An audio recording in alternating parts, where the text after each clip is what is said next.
Some people believe demons only haunt abandoned places. I used to believe that too, until something invisible walked into my marriage and slowly destroyed every part of my life. It didn't happen overnight. It took my home, my health, my daughter, my wife, and somehow, it's still with me today. If someone had told me 3 years ago that I would end up divorced, chronically ill, and terrified to fall asleep every night, I would have laughed. Because back then, I had the perfect life. My name is Ethan. This is a true story, and I still don't know if what destroyed my family was psychological or something that was never human. Everything started in the spring of 2022. I met my future wife through a mutual friend. Her name was Emily. At first, we were just friends. Coffee after work, late-night phone calls, weekend road trips, nothing unusual. But within a few months, we realized neither of us wanted to spend a day apart. When our families noticed how serious things had become, my mother sat me down one evening. She looked me straight in the eyes. If you truly love her, don't waste her time. Marry her. She was right. So I bought a ring. Before I could even finish asking, Emily said yes. I've never seen anyone smile the way she did that night. Our families loved each other immediately. Everything moved unbelievably fast. Within a few months, we were married. Looking back now, I think evil always waits until you're happiest, because that's exactly when everything began to fall apart. The first warning. On the morning of my wedding, our house was overflowing with relatives.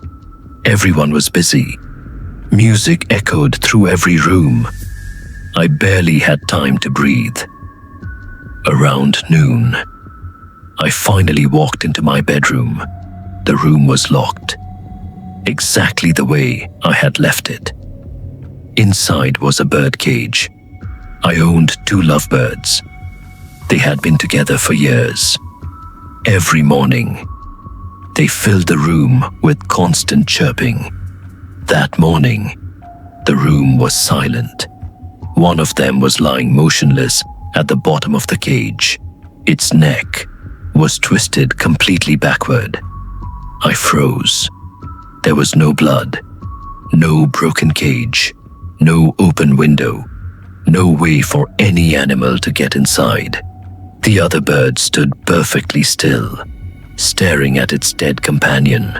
I tried convincing myself it had died naturally, but deep down, I knew something wasn't right. 3 days later, the second bird died too. That's when the nightmares truly began. The wedding came and went. Against all odds, life seemed perfect. Emily and I made one promise to each other. We weren't going to depend on anyone. No expensive gifts, no financial help, no family house. We wanted to build our own life from scratch, just the 2 of us. So we rented a small apartment on the edge of town. It wasn't beautiful. The walls needed paint. The kitchen was outdated. Dust covered almost every room. But to us, it felt like a castle. We spent the entire weekend cleaning it together, laughing, arguing over where the couch should go, ordering cheap pizza because we were too exhausted to cook. Those are still the happiest memories I have. If I could relive one day, it would be that weekend. 2 months later, Emily finally moved in. For a while, everything felt normal, almost too normal. The portrait. One Sunday, we visited my parents.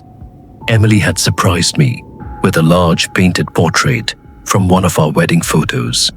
It was beautiful, so beautiful. My mother insisted on hanging it in her living room. Emily laughed. I guess your mom loves it more than you do. We spent the afternoon eating together, talking, watching old family videos. Nothing unusual happened until we got home. The second we walked through our apartment door, something changed.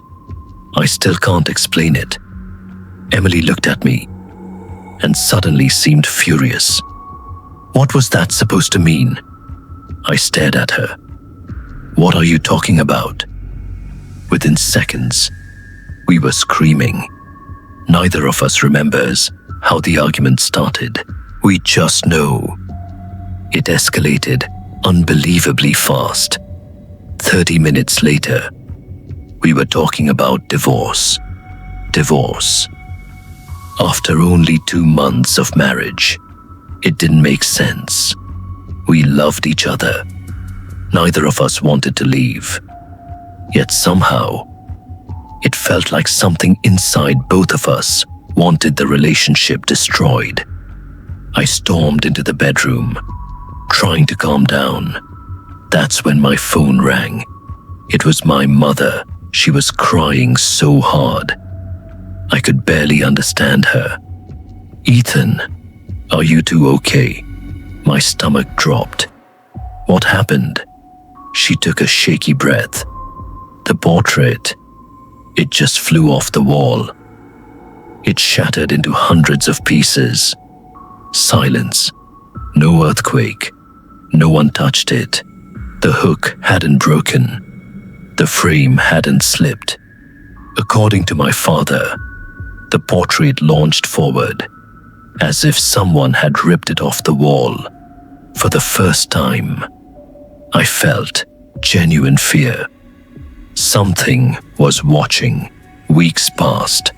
We tried pretending nothing had happened. Then, one night, I couldn't sleep. Emily was beside me, fast asleep. The room was completely dark, except for the soft glow of the digital clock. 2:41 a.m. I could hear Emily snoring softly. At least, I thought I could.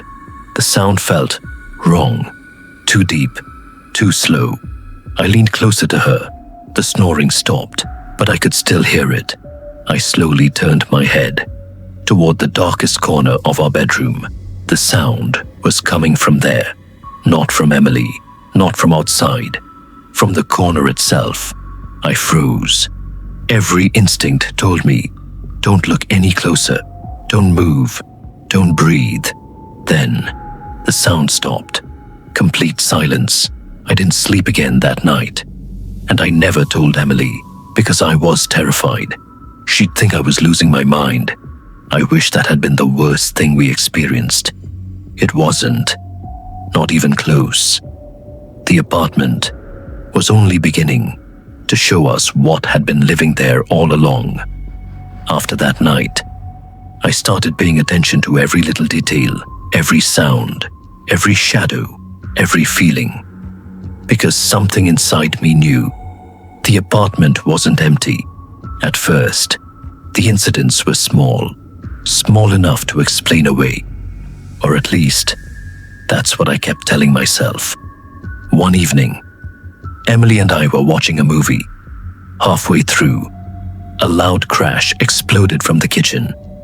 It sounded like every plate we owned had fallen onto the floor. We both jumped. I ran into the kitchen. Nothing. Every plate was exactly where it belonged.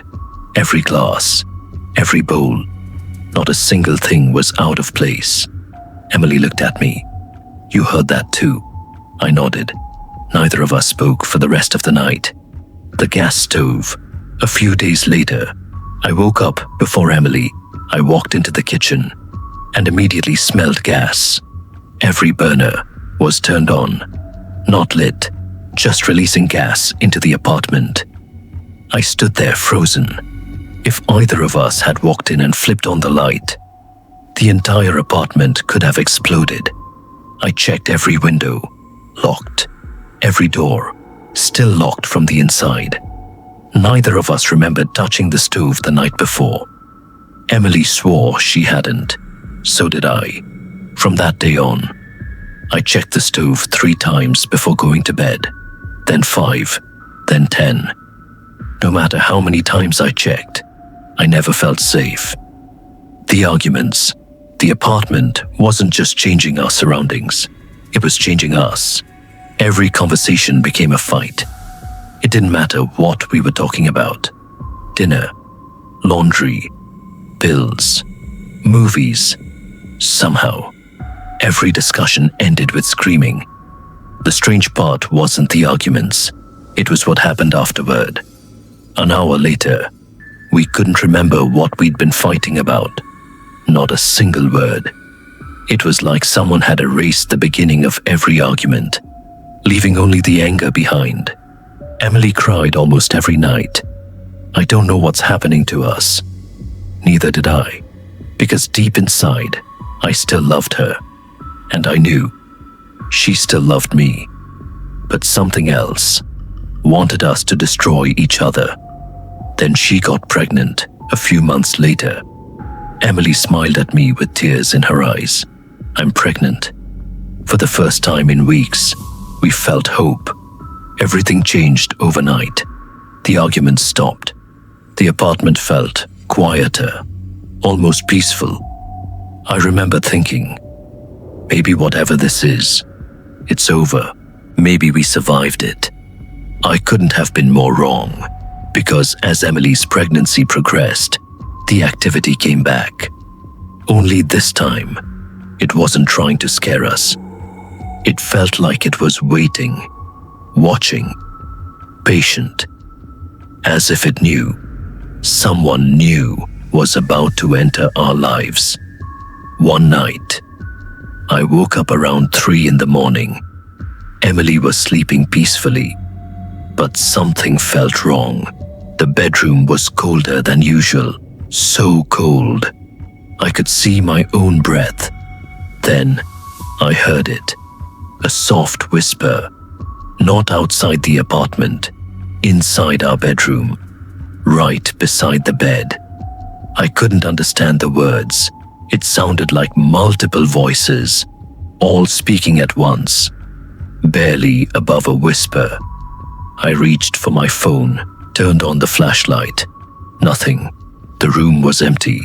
The whispering stopped instantly. I looked at Emily. She never woke up.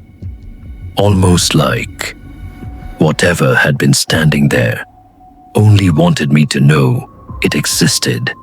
And in that moment, I realized something that terrified me more than anything else. Whatever was inside that apartment wasn't trying to kill us. It was waiting for our child. The pregnancy should have been the happiest time of our lives. Instead, it became a countdown. The strange activity never truly stopped. It only became quieter, like something was waiting for the right moment. Emily started having complications. 1 week, everything looked perfectly healthy. The next, the doctors couldn't find the baby's heartbeat. I still remember that silence. The technician kept moving the ultrasound probe across Emily's stomach. Again and again. No one spoke. Emily reached for my hand. I could feel her shaking. Finally, a heartbeat appeared.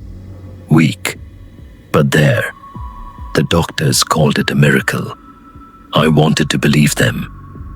But miracles shouldn't disappear and then come back. Every test was different. The months that followed made no sense. One appointment, everything looked normal. The next, the baby's growth had slowed. Emily's blood pressure spiked without warning. Then it dropped back to normal. Every doctor had a different explanation. Stress, hormones, pregnancy complications. None of their answers fit together. It felt like something invisible kept interfering. Just enough to scare us. Never enough to prove it existed. The delivery 3 weeks before Emily's due date. Our doctor walked into the room with a serious expression. "We're delivering the baby early. The heartbeat isn't stable. You need to prepare yourselves." I couldn't breathe. Emily squeezed my hand so tightly. My fingers went numb. I spent that entire night praying, not for myself, not for our future, just for them. Hours later, our daughter was born. She cried immediately, strong, healthy, perfect. The doctors smiled. Everything looked normal. Relief washed over me. For the first time in months, I believed the nightmare was finally over. Then one of the nurses quietly pulled me aside. "There is something I want to say." She hesitated. "I know this isn't medical advice, but don't tell too many people about the baby. Protect her." I stared at her. "What do you mean?" She forced a smile. "Sometimes, too much attention brings bad things." Then she walked away. I never saw her again. It stopped watching her. When we brought our daughter home, something changed. The apartment felt different, almost peaceful. No whispers, no crashes, no strange arguments. For nearly 2 weeks, nothing happened. Then one afternoon, I was sitting at work, typing an email. Without warning, a sharp pain exploded inside my head. Not a headache. It felt like something was trying to push its way out of my skull. I couldn't speak. I couldn't breathe. My vision blurred. The office around me became distant, like I was underwater. My co-workers were talking to me. I could see their mouths moving, but I couldn't hear a single word. The pain lasted less than a minute. Then, it disappeared. Every medical test came back normal. MRI, CT scan, blood work, neurological exams. Nothing. The doctors told me I was healthy. I knew they were wrong, because after that day, I wasn't the same person anymore. Someone else was thinking for me. The anger returned. Only this time, it wasn't normal anger. It felt manufactured. Emily could apologize, and I would still feel an overwhelming urge to argue, to hurt her, to push her away. Sometimes, I would hear myself saying cruel things, while another part of me silently screamed, "Stop, don't say that." But I couldn't. It was like watching someone else use my body. Every fight ended the same way. Silence, regret, confusion. Neither of us remembered how it had started, only that it had happened. Again, looking back now, I don't think the apartment wanted our marriage. I think it wanted me. And the moment our daughter was born, it stopped trying to reach her, because it had already found a new home inside me. After the attack started, my life unraveled faster than I could understand. The headaches became routine, sometimes 4, sometimes 5 times a day. There was no warning. I'd be driving, sitting in a meeting, standing in line for coffee. Then suddenly, it felt like someone had driven an ice pick through the center of my skull. Everything would go white. For a few terrifying seconds, I couldn't think. I couldn't move. I couldn't even remember where I was. And then, just as quickly as it began, it would stop. The doctors kept telling me the same thing. "Your scans are normal. There's nothing physically wrong." If that was true, then why did it feel like I was slowly disappearing, losing control? The worst part wasn't the pain. It was what happened afterward. I wasn't myself anymore. Little things would set me off. A misplaced coffee mug, a forgotten text, a harmless question. It was as if someone had turned every minor inconvenience into pure rage. Emily noticed it before I did. She looked at me one night and quietly asked, "Who are you?" I wanted to answer, but I didn't know, because I had started asking myself the same question. Everything started falling apart. Then came the financial problems. Emily lost her job. She found another one. 3 months later, she was laid off again. The same thing happened again and again, each time, for a different reason. None of them made sense. Soon, I was carrying every bill on my own. The stress was crushing us, and my health continued to get worse. I gained weight rapidly. I barely slept. I stopped recognizing the man in the mirror. Some mornings, I looked 20 years older than I actually was, looking for answers. When modern medicine gave me no answers, my mother begged me to speak with someone else, not a doctor, a religious scholar. At first, I refused. I wasn't looking for ghosts. I was looking for an explanation. Eventually, I gave in. I told him everything. The headaches, the apartment, the voices, the constant anger. He listened without interrupting. When I finished, he simply said, "I can't tell you what this is, but tomorrow morning, play scripture aloud in your home. Then call me." That was it. No dramatic warning, no promises, just those few words. The morning, everything changed. The next morning, Emily was making breakfast. I connected my phone to a Bluetooth speaker, pressed play. The room filled with the sound of scripture. For about 5 seconds, nothing happened. Then, my knees gave out.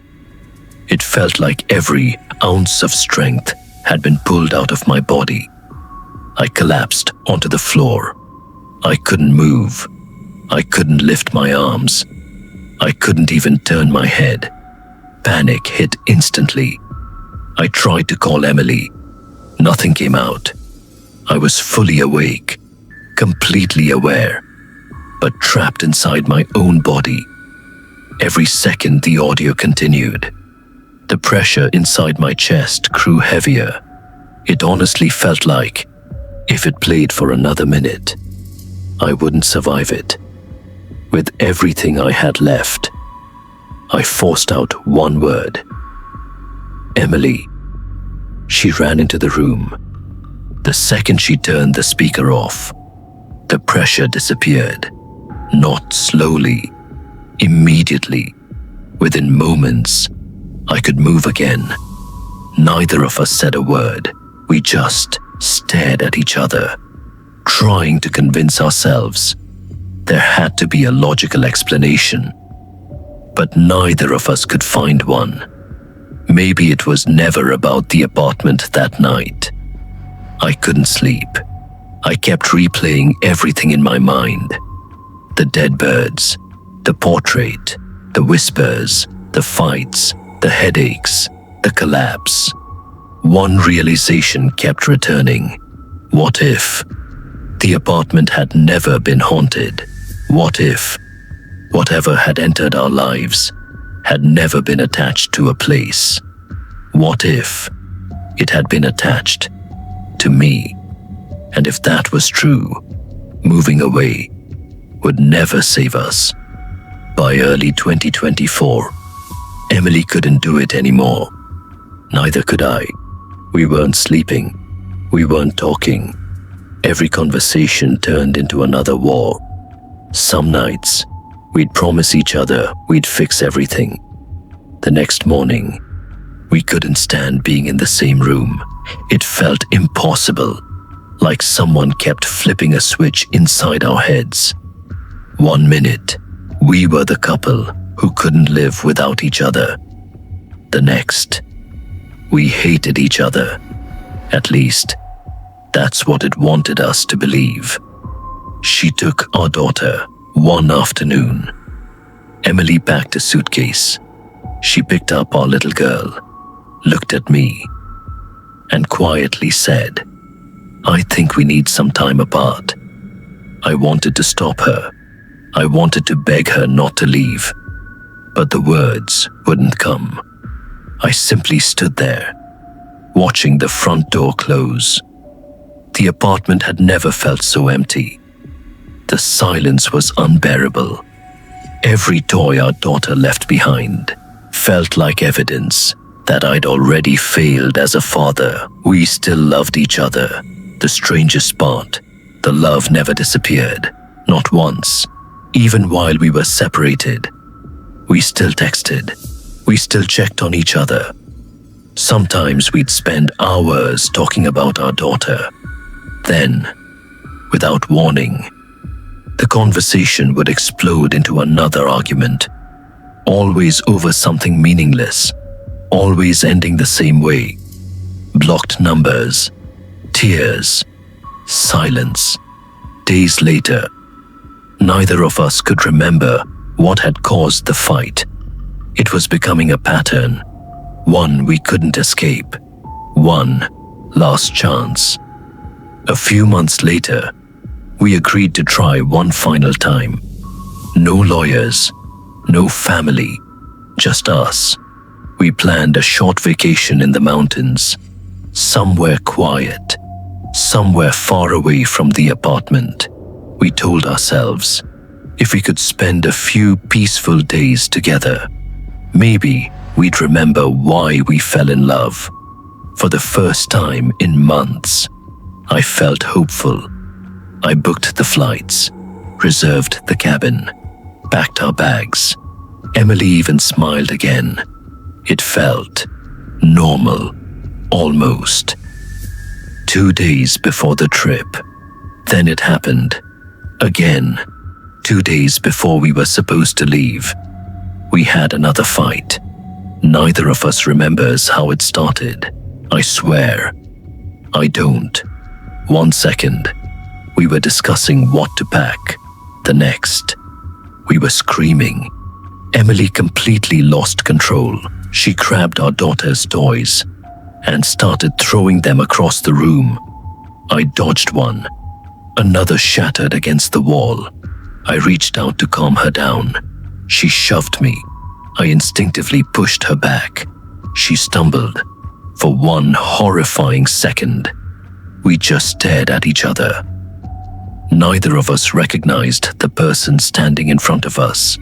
She grabbed her keys, walked out, and this time, she never came back. The phone call. The following evening, my phone rang. It was Emily's father. His voice was calm, too calm. "We're filing for divorce." I couldn't process the words. What? There has to be another way. There isn't. The call ended. Just like that, years of memories, reduced to a conversation that lasted less than 2 minutes. The divorce. People think divorce happens in a courtroom. It doesn't. It happens long before that. It happens the first night you stop recognizing the person you love. It happens every time you say something you can't take back. Every apology that comes too late. Every door that closes. By the time the papers were signed, our marriage had already died months earlier. What remained was just paperwork. I left everything behind after the divorce. I couldn't stay in that city anymore. Every street reminded me of Emily. Every restaurant reminded me of our first dates. Every park reminded me of my daughter. So I quit my job, packed everything I owned and moved hundreds of miles away. I honestly believed distance would end the nightmare. I believed whatever had destroyed my family had stayed behind. I was wrong, because the first night, in my brand new apartment, at exactly 2:13 a.m., I heard something that made my blood run cold. Clap. One single clap. Right in the middle of my living room. I opened my eyes. The apartment was completely dark. Then, 2 seconds later, I heard voices.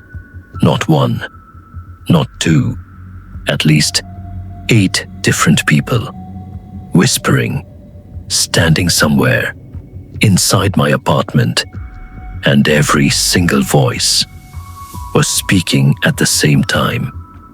The first night, I convinced myself I had imagined it. People hear strange things in unfamiliar places. That's normal, at least. That's what I wanted to believe. The second night, it happened again. 2:13 a.m. One sharp clap, perfectly clear. Not upstairs, not outside, inside my apartment. Exactly 2 seconds later, the whispering began. The voices, there were too many voices to count. Men, women, some old, some young. They all spoke over one another, soft enough that I couldn't understand a single sentence, but loud enough that I knew they were real. I searched every room, closet, bathroom, kitchen. Nothing. The apartment was empty. Yet, the whispering continued. Every single night, always at exactly the same time. And it always stopped just before sunrise, like whatever was inside my apartment was afraid of daylight. The dreams. Then came the dreams. They didn't feel like dreams. They felt remembered. I'd wake up drenched in sweat, my heart racing, unable to separate sleep from reality. In one dream, I was sitting on a cold concrete floor, wearing spotless white clothes. Around me, large pieces of raw meat were arranged in a perfect circle. My hands were covered in blood. I didn't know whose blood or why I was there. I only knew someone was standing behind me, watching, waiting. Every time I tried to turn around, I woke up. My mother heard it too. Eventually, I couldn't take it anymore. One night, I called my mother. I left the phone connected while I tried to sleep. She stayed on the line for hours, just in case something happened. I don't remember falling asleep. The next afternoon, she called me back. Her voice was shaking. "Ethan, you need to leave that apartment." I sat upright. What happened? For several seconds, she couldn't answer. Then she whispered. I heard them. The voices, there were so many of them. I thought people had broken into your apartment. My stomach dropped. Until that moment, I had been terrified that I was losing my mind. Now, someone else had heard them too. I no longer knew which possibility frightened me more. I never left. My parents begged me to move. Friends offered me a place to stay. Co-workers even helped me search for another apartment. But every time I packed a suitcase, I stopped. I can't explain why. It felt like an invisible weight held me there, as if something quietly whispered, "Don't leave." And somehow, I listened. 3 years later, it's been almost 3 years. Emily has moved on. My daughter is growing up without me. The headaches still come. The nightmares never stopped. And every night, At exactly 2:13 a.m., I wake up before the clap, almost like my body already knows it's coming. Clap. 2 seconds later, the whispering begins. I still don't know what they're saying. Maybe I'm not supposed to. One last thing. People always ask me the same question. If it's really happening, why don't you record it? I tried more than once. Every recording came back silent. No clap, no whispers, nothing. Just an empty apartment. But there was one detail I noticed later. On every recording, right before 2:13 a.m., the camera's timestamp freezes. Not for long, just 2 seconds. Exactly 2 seconds. The same amount of time between the clap and the voices. I don't know what follows me. I don't know whether it's something supernatural, something psychological, or something we'll someday understand through science. I only know one thing. If you ever wake up in the middle of the night and hear a single clap, don't wait for the second sound, because if you do, you might hear what's been following me all these years.